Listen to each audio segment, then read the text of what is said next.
In Palestine, the Rafah border was opened to allow humanitarian exits from the Gaza Strip into Egyptian territory. In Uruguay, heavy rains in several regions of the country displaced more than 2,500 people. In Afghanistan, the government postponed until Thursday the deportation of undocumented migrants who remain in the country.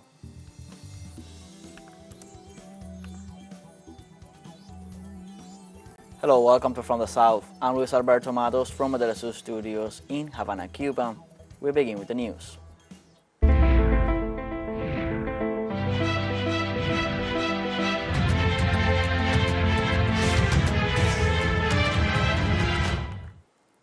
For the first time since October 7th, the Rafah border was opened to allow humanitarian exit from the Gaza Strip into Egyptian territory. Qatar has mediated an agreement between Egyptian, Palestinian and Israeli authorities to allow ambulances to enter the Gaza Strip today to pick up seriously wounded people for treatment in Egyptian health centers. At the same time, around 500 people holding foreign passports were allowed to leave the besieged Palestinian enclave. The agreement mediated by Qatar is not linked to other issues under negotiations, such as the release of hostages or a humanitarian truce. In this context, the Gaza Ministry of Health declared a total collapse of the health system.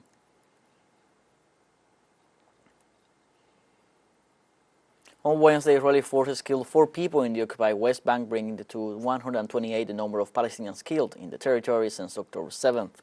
Local media also reported that 3 Palestinians were killed by Israeli fire in Jenin, where the occupying army forcibly entered to destroy homes in a deployment supported by drone gunships and helicopters to cover bulldozers.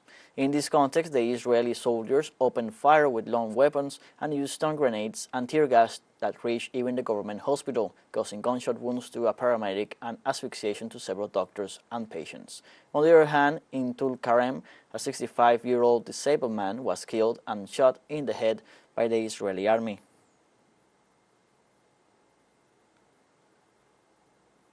In this context, all the governorates of the West Bank, including the occupied city of Jerusalem, held a general strike on Wednesday to denounce the genocide perpetrated by Israel and the complicity of Western countries. The measure was called by the Fatah National Liberation Movement, and as part of the protest, universities, banks, and stores were closed, and the streets of the center of the occupied West Bank were completely empty.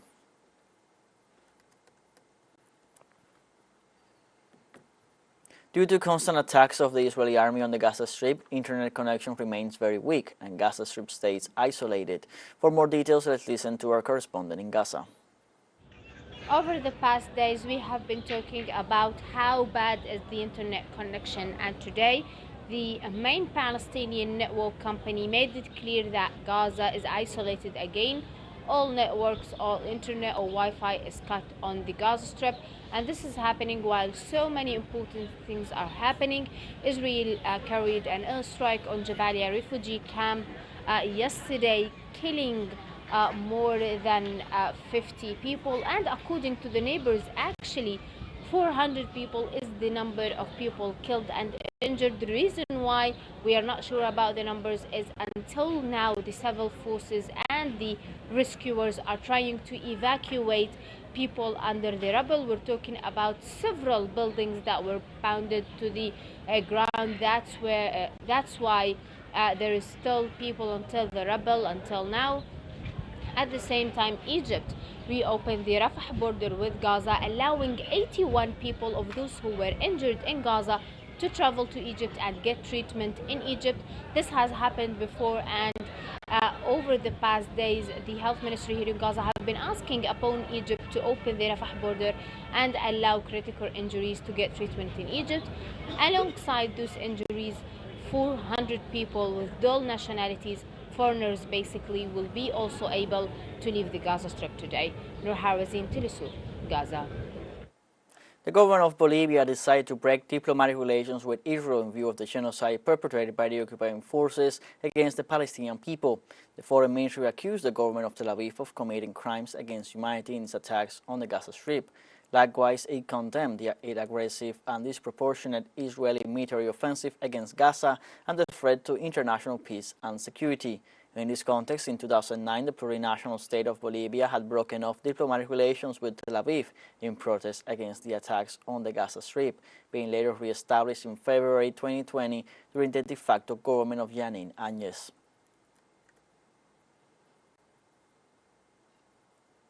The Gaza Ministry of Health has declared a total collapse of the health system in the Strip, a situation that the Palestinian authorities denounce as endangering the lives of thousands of wounded people, victims of the ongoing Zionist war of extermination against the children of the Palestinian territory. Hisham Wanus brings us this report.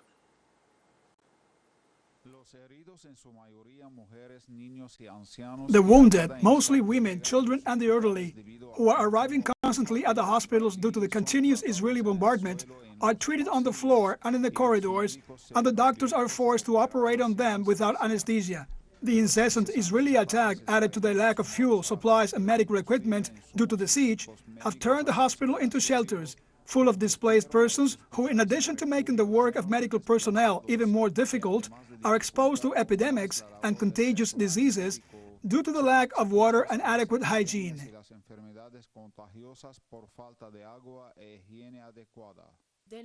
We denounce that there is a conspiracy against the Palestinian people to exterminate and liquidate them completely, and we condemn that these Zionist extermination plans receive the full support of the great Western power. Therefore, we ask the free countries and people of the world, including Venezuela, which has always defended Palestinian rights, to act united to adopt a single forceful position through which they could save the Palestinians from these massacres to which they are subjected.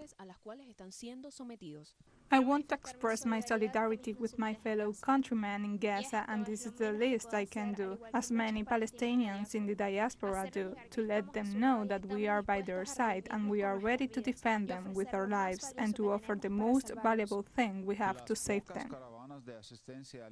The few caravans of food and medical assistance that have entered Gaza so far do not meet even the minimum needs of the inhabitants of the besieged Strip. This is what the Palestinians denounce inside and outside the occupied territories, who in front of the United Nations headquarters in the different capitals of the world demand more pressure from the so-called international community to lift the siege, open humanitarian corridors, and stop the Israeli war of extermination against the inhabitants of Gaza. We consider that the silence of the United Nations and the world community in the face of these crimes is something regrettable and shameful that stains the reputation of international organizations and constitutes a green light to the Zionist occupation regime to continue with its aggression against the Palestinian people in the most savage and brutal way, committing massacres, ethnic cleansing, and war of extermination against the Palestinian people. Hospitals, ambulances, rescue teams, medical personnel, the sick, the wounded, and the displaced are also among the targets of Israeli aggression. Attacks that the Palestinians, as well as the other free peoples of the world, qualify as war crimes and crimes against humanity, that in addition to being stopped, they demand the prosecution and punishment of the perpetrators, as well as their accomplices, in Washington and the other European and Western countries. Hisham Wanus, TeleSUR, Oriente Medio. Let's take a short break, but remember you can join us on TikTok at TeleSUR English, where you'll find news in different formats, news updates, and much more. Other stories coming up. Stay with us.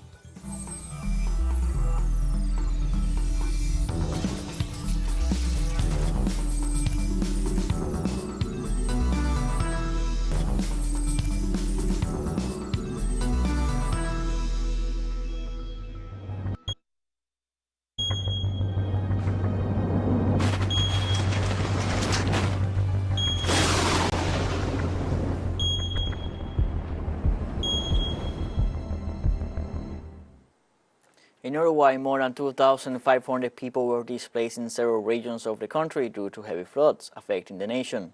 The National Emergency System detailed in a bulletin that 216 people were evacuated and some 2,285 are self-evacuated.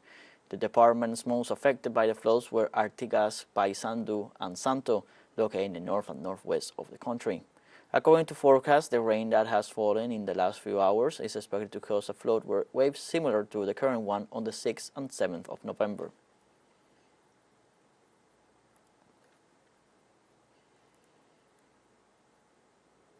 On Wednesday, authorities in Argentina indicated that the Iguazu Falls remain closed to visitors due to the flowing of its water level. Tourist access has been restricted since October 28th after authorities registered an increase of up to 16 times its normal water level. According to the administrator of the Iguazu National Park in Argentina, the volume of water falling from the waterfalls increased from 1,500 cubic meters per second to more than 16,000 cubic meters per second. The official also indicated that the climatic phenomenon El Niño had brought an extreme amount of rain to the region. The Iguazu National Park is located in the northeastern region of Argentina, 18 kilometers from the city of Puerto Iguazu, province of Misiones.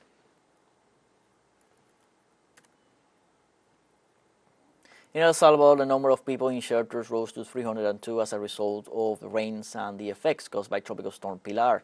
So far, at least 8 shelters are active to house people. The largest number of shelters is in the coastal town of Acajutla, with 46 families, followed by Las Tunas, with 22 families, and Sonsonate, with 12. The phenomenon has caused the riverbeds to swell, trade to decrease, and fishing to be paralyzed. In this context, the Minister of Environment of El Salvador, Fernando Lopez, said on Tuesday that the rains have decreased. The Executive Vice President of Venezuela, Delcy Rodriguez, condemned the statements of the Guyana government concerning the consultative referendum on the Essequibo. In a press conference in the Simón Bolívar press room of the Miraflores Palace, the high government official responded to the Guyanese attempt to impede the right to vote in the consultative referendum. Rodriguez denounced a chain of provocations by the Guyanese government on the Essequibo, referring to the move to go to the International Court of Justice to demand measures to prevent the holding of a referendum on December 3rd in Venezuela. The vice president said that this is an unprecedented action that violates international law and the UN Charter and is a flagrant violation of Venezuela's sovereignty. I think the Venezuelan people have shown their courage. So what they are willing to defend, what they are willing to do to defend their constitution, their legal order, I think there are lots of examples to show, to display what we are capable of. So don't urge the Venezuelan people, don't provoke the Venezuelans, because we are a peace nation. We stand up for peace, for the constitution, for defending our peace, but we know how to defend ourselves in all fields. The Executive Vice President of Venezuela, Delcy Rodriguez, explained that Venezuela has denounced and proven through titles and documentary evidence that the territory of the Guyana Essequibo belongs to it, and that the Paris Accord has been the most shameful and fraudulent action against its territorial integrity. So I'll invite you to read the Geneva Agreement. There was no such item because there was no agreement. Guyana didn't want it at that time. That's why it wasn't. So that's why Guyanese government violates the Geneva Agreement of 1966. Again. Why this happened? Because in 2015, when good offices have been stopped because of the demise of an official, there appeared ExxonMobil company. We have made some discoveries of fuel in that territory. So what the Guyana did, ended negotiations because the government had in mind another plan. They didn't want negotiations. We have a second short break coming up, but before we invite you to visit our YouTube channel at TeleSUR English, where you'll be able to rewatch our interviews, top stories, special broadcastings, and more. Hit the subscribe button and activate the notification bell to stay up to date on the world's most recent events. Final short break, don't go away.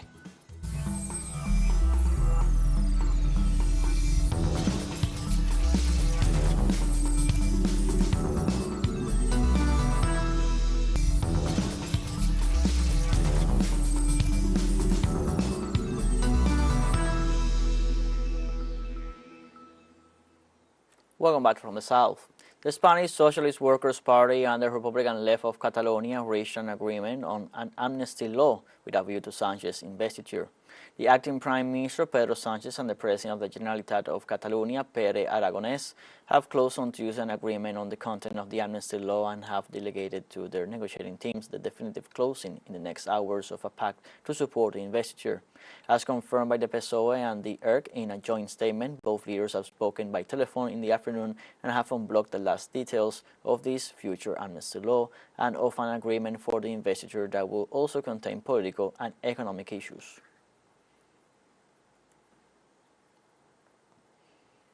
The government of Pakistan has postponed until Thursday the deportation of undocumented migrants who remain in the country after midnight today.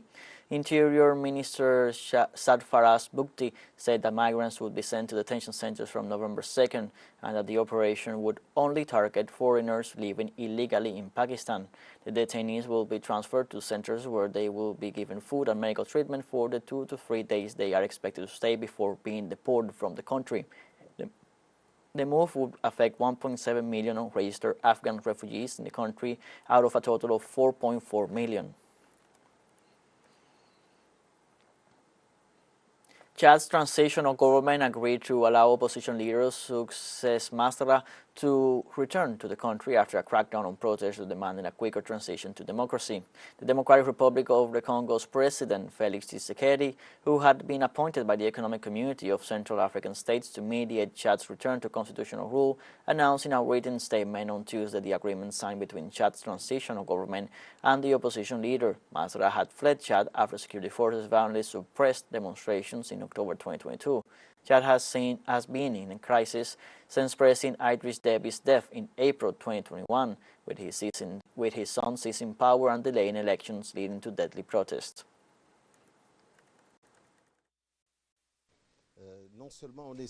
Not only are we satisfied, but our main concern is to ensure that unity and peace return to the country, and to achieve this, we need to open the doors to dialogue. We are all the more satisfied that this is an important process for the Chadian people to see that all those who have left Chad for political reasons can first of all return to their families and resume their political lives.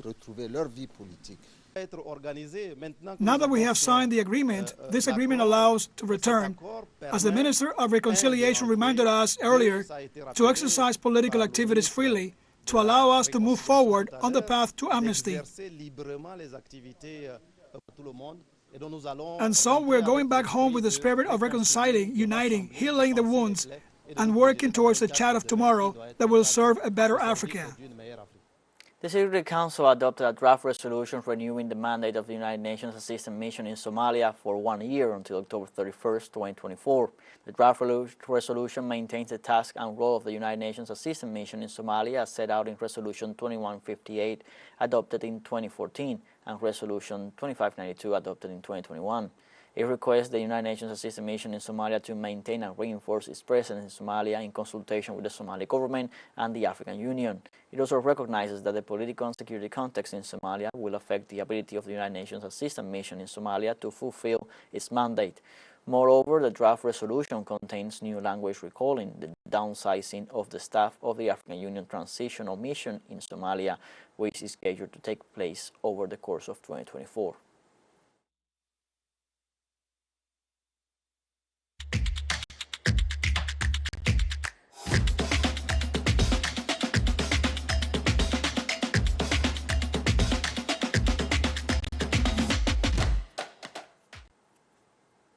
On Tuesday, at the Pan American Games held in Chile, Colombian Arnobis Dalmero won a gold medal in the long jump.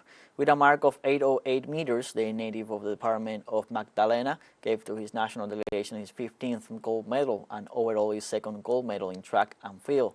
Thanks to Natalia Linares' gold medal in long jump.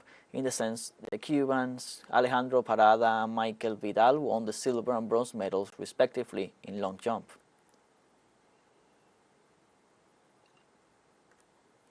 The United States won gold and silver medals in men's individual foil fencing at the Pan American Fencing Championships. This Tuesday, the U.S. Nick Itkin and Miles Chambly faced each other in the final to compete for the gold and silver in the men's individual foil. Itkin conquered the gold medal, winning by 15-6. Chambly got the second place with the silver medal. On the other hand, the Argentine Antonio Cervello and the Brazilian Guilherme Amaral won the bronze medals.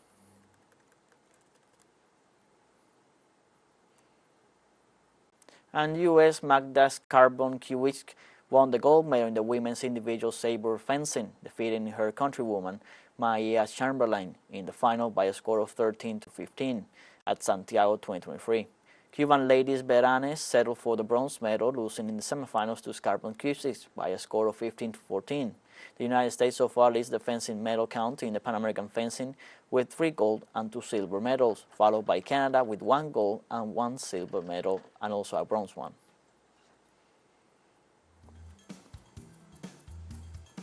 We have come to the end of this news brief. Before saying goodbye, we want to thank our Caribbean audience, especially the audience of Trinidad and Tobago.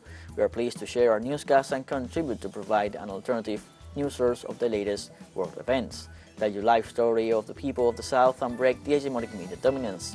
You can find these and many other stories on our website at telesurenglish.net. You can also join us on social medias, Facebook, X, Instagram, Telegram, and TikTok. For TeleSUR English, I'm Luis Alberto Matos. Thank you for watching.